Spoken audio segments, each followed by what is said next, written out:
musunuz? Şu an komple.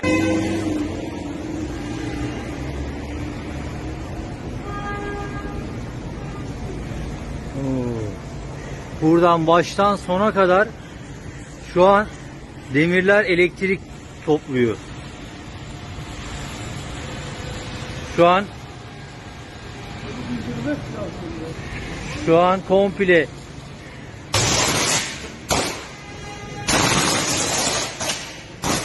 görüyor musunuz? Şu an komple her taraf elektrik çekiyor şu an. Allah korusun. Arabalar da geçiyor yani, bu imkansız bir şey ya. Yani patlayacak bir şey patlayacak yani.